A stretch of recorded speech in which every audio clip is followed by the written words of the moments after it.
So, record collectors. In the age of the MP3, who are these people that insist upon remaining attached to these physical objects? Well, I'll try to explain a little bit about myself. So I started out at age 17, a suburban girl in a used record store in the Boston area.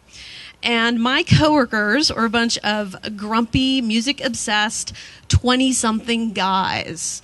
So, yeah, record collectors, first of all, they're mostly dudes. The fact that I'm a female in and of itself meant that someone wanted to interview me once on an article on record collecting. That's how kind of odd it was.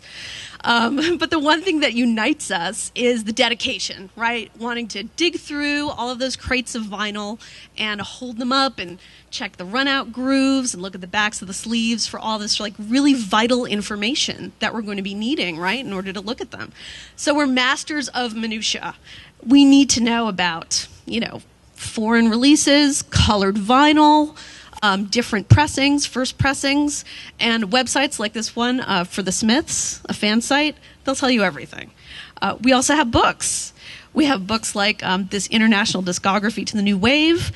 They're kind of like shopping lists and collector porn all in one because they stoke this desire to own all of these records. And they're magazines too, like Record Collector. So we get to read a little bit about the artists. And we also get to look at all of the records that are for sale in the back and say, wow, we really want to get those records. But sometimes it's not that easy.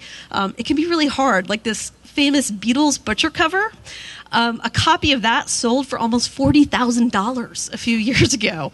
And there's a really interesting story about why this record is so rare, which kind of leads me to how we like telling about the history, right? So the day it was released, Capitol Records pulled it. Everyone was shocked by the cover. But then they pasted over the cover with a different photo, and people tried to peel off to see if they had the butcher cover behind it. So there are details like this that, we need to be aware of it when we're looking for our records. But also, as I became a collector working at that store, I learned some things that were a bit more mundane but necessary, such as that when you have a lot of records, where do you put them all? You bring a few into your house, and all of a sudden they start to multiply like tribbles. And if you're with someone, a spouse or significant other, they do not want them in the living room. So you become ruler of the spare bedroom. You put them in there, you get them all organized, get some proper wooden furniture for them, none of this IKEA stuff. It really, can't hold up the weight of all the vinyl. And you get it really organized well. And I must admit, because I'm also a bit of a computer geek, I organize it in a database. So this is a little bit of my record database because I wanted to get it just right with my categories, my metadata, and make it right for me. We're also very competitive. eBay coming along was just a really bad thing because then all of our natural tendencies got amplified. Instead of just jostling with collectors at record fairs or hitting the new arrivals bin, technology came in. So I'm a little bit old school, and what I like to do, and I've done this even pre-eBay, is whenever I'm traveling and I'm in a new city, look at the motel room yellow pages, look up records, tapes, and CDs. Hit those record stores. So we have all of this dusty vinyl. We want to keep it in good condition or restore it if need be. So we have all of these accessories. We've got record cleaning fluid and brushes, special sleeves to put all the records in, and keep it all tidy.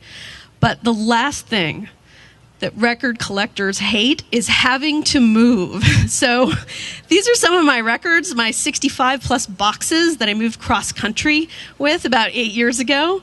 And that was a literal pain. But thankfully, I have some friends who help me out and have helped me in the past moving. But one thing you'll learn is once they've helped you, they will never again volunteer for that task. Definitely not. So these are some of the things that I first observed about record collecting, and then I became it myself. So I know it pretty well. But most important of all is not the vinyl, it's not the paper, it really is what is underneath the needle and what comes out of the speakers, the music. Thank you very much.